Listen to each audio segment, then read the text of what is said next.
যারা আজ পর্যন্ত বুথ ব্যালট পেপারে সিল মারার সুযোগ পায় নাই, সেই সুযোগ ইনশাআল্লাহ আগামী 15 নভেম্বর 2026-এ আসবে।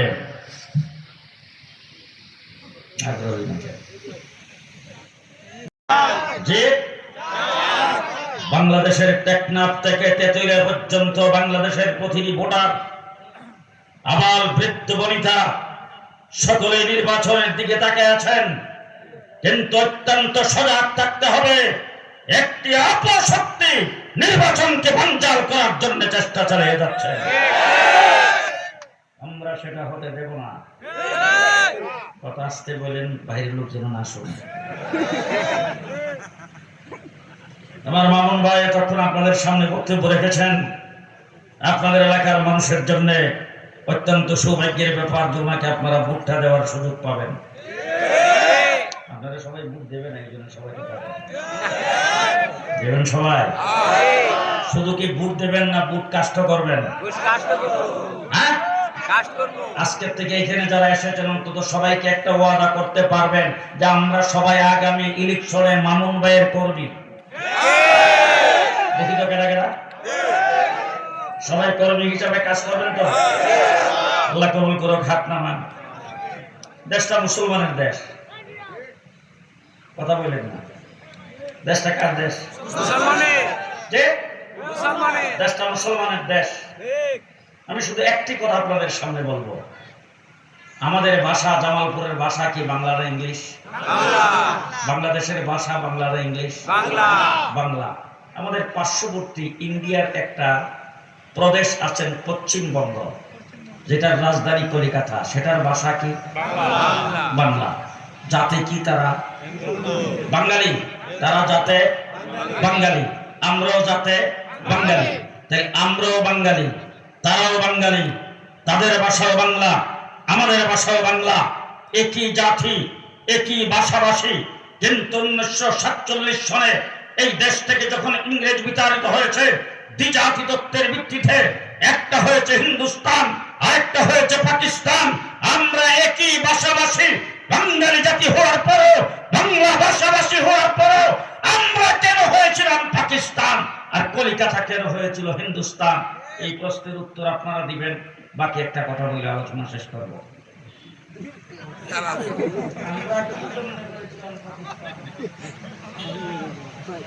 আমাদের ভাষা কি?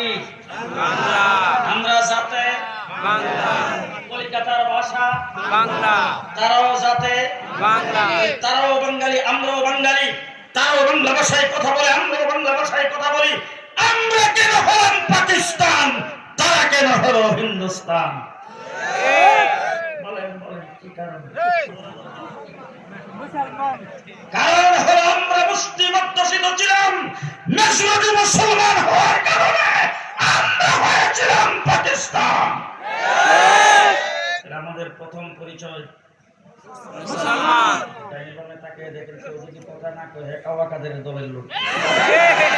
আমাদের প্রথম পরিচয় আস্তে আস্তে, আমাদের প্রথম পরিচয়, আমাদের প্রথম পরিচয় আমরা মুসলমান।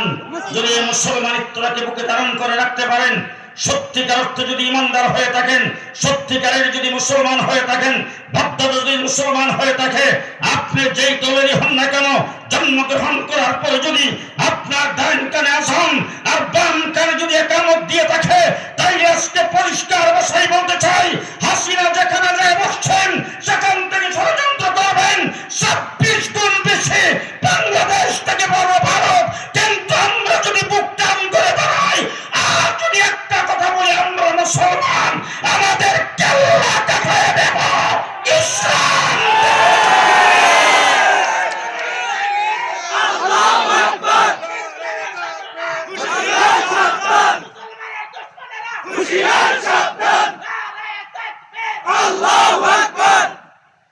বক্তৃতায় দাঁড়ায় বলতো পালাবো না,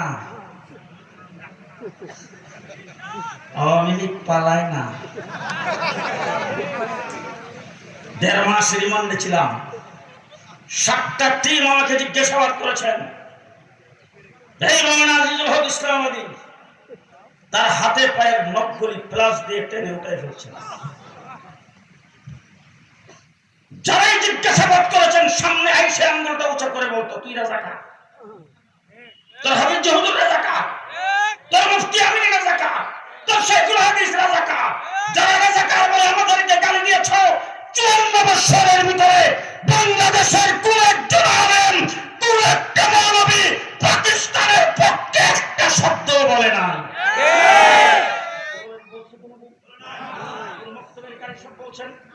কোন মসজিদের ইমাম বলেছেন? কিন্তু তোমরা বক্তৃতায় দাঁড়ায় বলছো স্বামী স্ত্রীর সম্পর্ক বলে নাই। জি বলছে ভারতের উন্নতি আমাদের উন্নতি, ভারতের অবনতি আমাদের অবনতি, আমাদের উন্নতি ভারতের উন্নতি। ভারতকে বলে দিছি হাসিনার আরো ক্ষমতায় রাখা দরকার।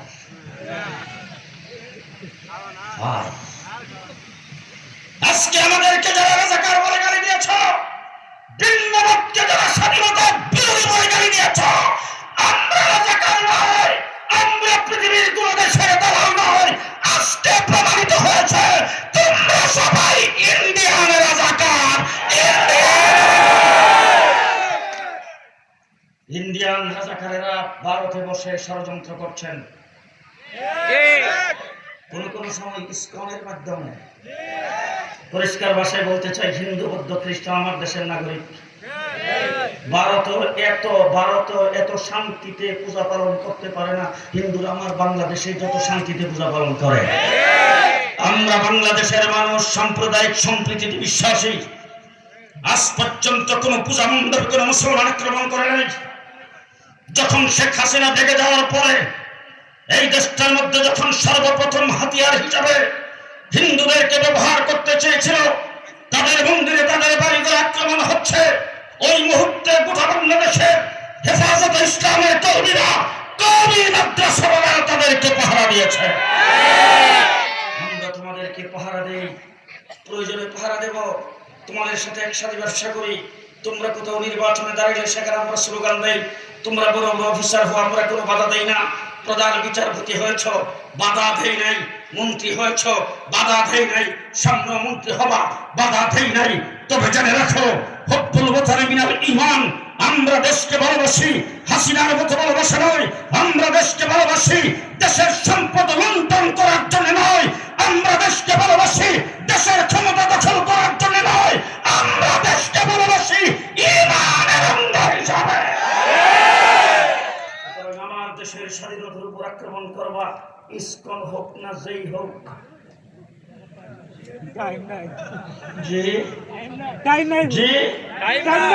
আমরা বাঙালি মুসলমান,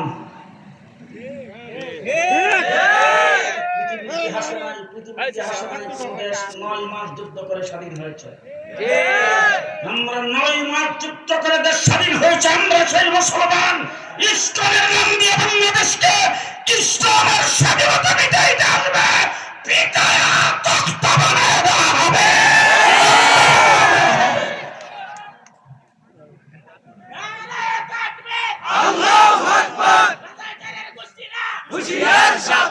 সংগ্রামের সাথে বন্ধুগণ, আমরা মুসলমান। ভুলে গেছেন মনে হয়? আমরা বিশ্বনবীর উম্মত। বিশ্বনবীর উম্মত। মুহাম্মদুর রাসূলুল্লাহ সাল্লাল্লাহু আলাইহি ওয়াসাল্লামের নাম হলো হাবিবুল্লাহ।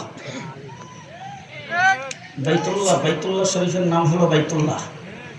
বাইতুল্লাহ হলো পৃথিবীর সবচাইতে বড় শিক্ষা কেন্দ্র, মার্কাজ। ওখানে শিক্ষক হিসেবে যিনি আগমন করেছেন, তিনি এসে বলছেন, ইন্নামা বুইস্তু মুআল্লিমা, আল্লাহ পাক আমাকে বিশ্বজগতের জন্য মুআল্লিম বানিয়ে পাঠাইছে। তাইলে এই শিক্ষা কেন্দ্রের মুআল্লিম হলো হাবিবুল্লাহ। তার জন্য আল্লাহ পাক যে পাঠ্য পুস্তক দিয়েছেন সেটার নাম হলো কিতাবুল্লাহ। কি নাম? কিতাবুল্লাহ। শিক্ষা কেন্দ্র বাইতুল্লাহ, শিক্ষক হাবিবুল্লাহ, পাঠ্য পুস্তক কিতাবুল্লাহ। এখন জিজ্ঞেস করতে চাই, শিক্ষা কেন্দ্র থাকলে, শিক্ষক থাকলে, পাঠ্যপুস্তক থাকলেই তো চলবে, ছাত্র লাগবে না তো? ছাত্র দরকার। আমরা আল্লাহ রাব্বুল আলামিন গোটা বিশ্ববাসীকে কিয়ামত পর্যন্ত আগত মানুষকে সম্বোধন করে বলে আমার হাবিবুল্লাহ হলো শিক্ষক, আর বাইতুল্লাহ হলো শিক্ষা কেন্দ্র, আর কিতাবুল্লাহ হলো সাবজেক্ট। তাদের জন্য আমি আল্লাহ পাক ছাত্র হিসাবে নিয়োগ দিয়েছি। উলাইকা হিজবুল্লাহ।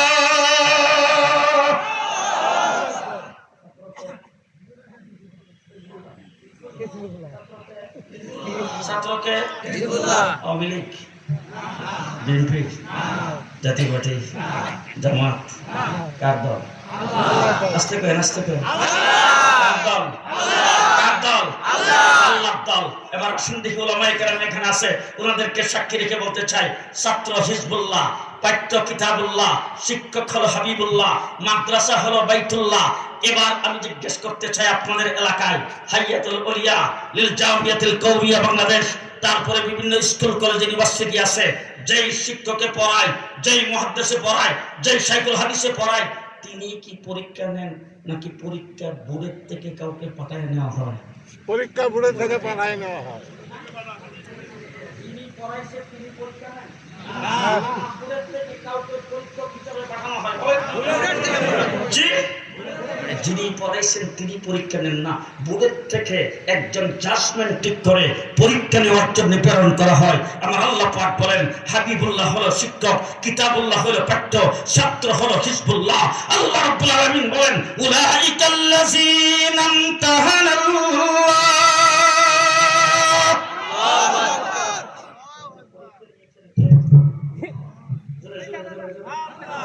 কে নিয়েছেন? কে নিয়েছেন পরীক্ষা? আল্লাহ বলেন আমি তাদের পরীক্ষা নিয়েছি। তাদের পরীক্ষা নেওয়ার পরে এবার পরীক্ষা যখন আমরা দেই, যারা পাস করে তাদের সার্টিফিকেট নেই তো আছে? সার্টিফিকেট আছে? সার্টিফিকেট আছে? এবার আল্লাহ রাব্বুল আলামিন পরীক্ষা নিয়েছি আমি আল্লাহ, পরীক্ষায় যারা পাস করেছে তাদের সার্টিফিকেট কিয়ামত পর্যন্ত সময়ের জন্য দিয়ে দিলাম। সার্টিফিকেট কিয়ামত পর্যন্ত থাকবে, তারা হয়তো দুনিয়াতে থাকবে না। আমার আল্লাহ তাদের সার্টিফিকেট ঘোষণা করেছেন রাদিয়াল্লাহ।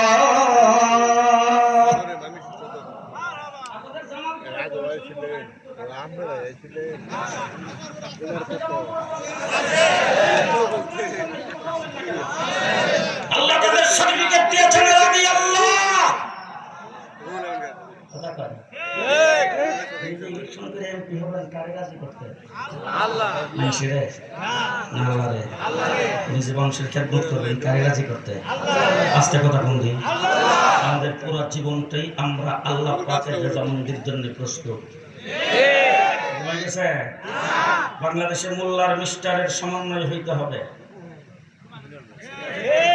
জাতীয়তাবাদ ও ইসলামের সমন্বয় হইতে হবে। মোল্লা মিস্টার কর্তৃক হয়ে রাষ্ট্র পরিচালনা করতে হবে। ইসলাম বিরোধীদেরকে যেমন স্থান দেওয়া যাবে না, জাতীয়তাবাদ বিরোধীদেরকে স্থান দেওয়া যাবে না। আমার ভাই মামুন সাহেব জামালপুর, আমি ব্রাহ্মণবাড়িয়া 2। এই হলো চট্টগ্রাম 12 পটিয়া, এই হলো নারায়ণগঞ্জ 4 স্বামী মুস্তানকে পানি খাওয়াইছে। ওই যে একটা আছে এখানে কই, এই যে আপনাদের নারায়ণ হয় মুফতি শামসুদ্দিন সাহেব, এটা নিয়ে আমরা বার্গেনিং করতেছি, মামুন ভাইকে বলে গেলাম এই ভুটান বৃহত্তর ময়মনসিংহের ভিতরে একটা আসন আমরা চাই। এই নারায়ণ আসনটা আমরা চাই। সমন্বয় হবে, বাংলাদেশের সমস্ত ষড়যন্ত্রকারীদের কবর দিয়ে দেওয়া হবে। আপনারা আছেন তো আমাদের সাথে? আছেন তো? জি, এমপি হয়ে যখন আসেন তখন নিয়েও যাবেন, দেখা হবে একসাথে। এখন আমার এখানে হেফাজতে ইসলাম, আসলে হেফাজতে ইসলাম কিন্তু রাজনৈতিক সংগঠন। আমার রাজনৈতিক পরিচয় হলো আমি জমিয়তুল উলামা ইসলাম বাংলাদেশের সহ সভাপতি। ওনার রাজনৈতিক পরিচয় হলো নেজামুল ইসলাম পার্টির সিনিয়র যুগ্ম মহাসচিব। মুফতি মুনির সাহেবের রাজনৈতিক পরিচয় হলো তিনি জমিয়তুল উলামা ইসলামের যুগ্ম মহাসচিব। আমার শামসুদ্দিনের রাজনৈতিক পরিচয় হলো জমিয়তুল উলামা ইসলামের কেন্দ্রীয় নির্বাহী সদস্য। রাজনৈতিক পরিচয় নিয়ে আমরা যখন একসাথে আসবো, উনি যদি ভালো উন্নয়ন না করে আমার কাছে বিচার দিয়ে আমি সংসদের ভিতরে ওনার ধরবো ইনশাআল্লাহ। ধরে বলবো যে কি ব্যাপার হয়েছে, যে বক্তব্য রেখেছিলাম তখন সুন্দর সুন্দর কথা শুনে এখন করবেন না কেন? মনে থাকবে তো?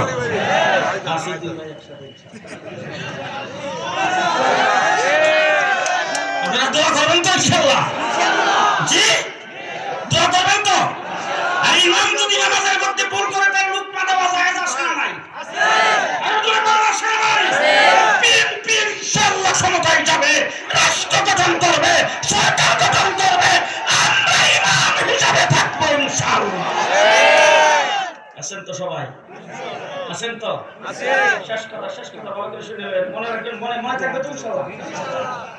হাবিবুল্লাহ শিক্ষক, শিক্ষা কেন্দ্র হলো বাইতুল্লাহ, পাঠ্য কিতাবুল্লাহ, ছাত্র হিজবুল্লাহ। পরীক্ষা নিয়েছেন আল্লাহ, সার্টিফিকেট দিয়েছেন রাদিয়াল্লাহ। এবার বলেন তো, আবু বকর সিদ্দিক, উমর ইবনুল খাত্তাব, ওসমান গনি, হযরতে আলী, হযরতে হুসাইন, হযরতে আমির মুয়াবিয়া, হযরতে আবু হুরাইরা, হযরতে বেলাল। 2041 পর্যন্ত সব কতদিন? সার্টিফিকেট কে দিয়েছেন? কে দিয়েছেন? এবার যদি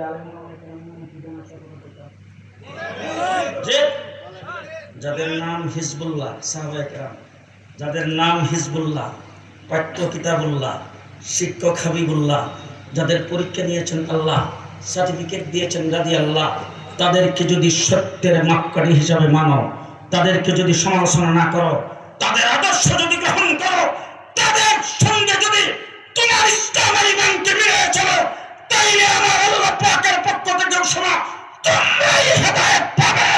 আমাদের পক্ষ থেকে ঘোষণা করলাম, যারা সাহাবায়ে কেরামকে সত্যের মাপকাঠি হিসাবে মানবে, তারা হবে রহমতুল্লাহ।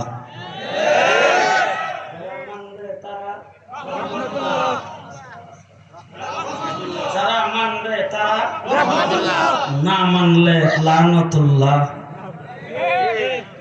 না মানলে লানতুল্লাহ। পূজা মণ্ডপে যায় করবে পূজা পূজা।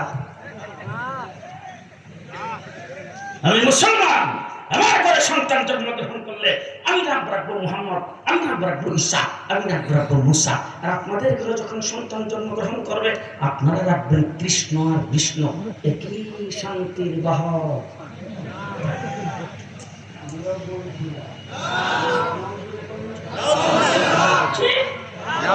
যারা মানবে তারা রহমতুল্লাহ।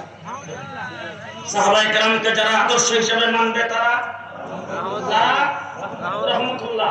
এবার বলেন, ময়মনসিংহের ফজলুর রহমান রহমতুল্লাহ, মৌলানা আথার আলী রহমতুল্লাহ, আনোয়ার শাহ রহমতুল্লাহ, নূর হোসেন কাসিমি রহমতুল্লাহ, জুনায়েদ বাবনগরী রহমতুল্লাহ, আল্লামা আহমদ শফি রহমতুল্লাহ, হাফিজ হুজুর রহমতুল্লাহ। আলেমায়ে কেরাম যারা সত্যের মাপকাঠি হিসাবে সাহাবায়ে কেরামকে মানে, কিয়ামত পর্যন্ত রহমতুল্লাহ। ঠিক কিনা বলেন? ঠিক কিনা বলেন? আলটিমেটাম কিন্তু কালকে শেষ। আমি জিজ্ঞেস করতে চাই, এখন কি কোনো নির্বাচিত সরকার আছে? না। ক্ষমতায় কি বিএনপি? না। হ্যাঁ, না। আলটিমেটাম দিলেন কারে? হয় পিয়ার পদ্ধতিতে ইলেকশন চাই। পিয়ারে কোনো লোক প্রার্থী আছে? না, শুধু মার্কা। এই জায়গা জায়গা প্রার্থী ঘোষণা করতেছে। হয় ঘটনাটা কি? দাড়িপাল্লা হাতে দিয়া, ফাঙ্কা হাতে দিয়া, জায়গা জায়গায় যায় প্রার্থী ঘোষণা করতেছেন, আবার বলেন ভাই দেশটাকে কোথায় নিতে চাচ্ছেন? সবকিছু আমরা বলি। আন্দোলনের কোন ইস্যু এখন নাই, সামনে হলো নির্বাচন। বাংলাদেশের সমস্ত ভোটার আমরা নির্দ্বিধায় ভোট দিতে চাই। দেবেন ইনশাআল্লাহ? দেবেন ইনশাআল্লাহ? অত্যন্ত দুঃখিত, আপনাদের সকলের কাছে ক্ষমার প্রার্থী। আমরা আসলে ঠিকঠাক মতো বিমানবন্দরে আসছি। একবার হেলিকপ্টারে উঠলাম, হেলিকপ্টার উপর দিকে উড়া দেবে, এমন সময় যান্ত্রিক ত্রুটি, ওটার বাদ দিয়ে আরেকটা নিলাম, এটা এসিতে কাজ করে না। আবার নামলাম, আরেকটা নিয়ে তারপর আপনাদের এখানে এসে পড়ছি। প্রায় 3 ঘন্টা বিলম্বে। আমরাও মনের ভিতরে যা ছিল তা ঠিক মতো বলতে পারেনি, আপনারাও ঠিক মতো শুনতে পারেনি। আমার মামুন ভাই আসলে অনেক কিছু বলার ছিল, কিন্তু অন্য সব কথা ঠিক মতন বলতে পারেনি। নেতৃবৃন্দের মধ্যে অনেকেই হয়তো বক্তব্য রাখতেন, কিন্তু তারা রাখতে পারে নাই। আল্লাহ পাকে মাহফিলকে কবুল করুন। আরো জোরে বলেন আমিন। আরো জোরে বলেন আমিন।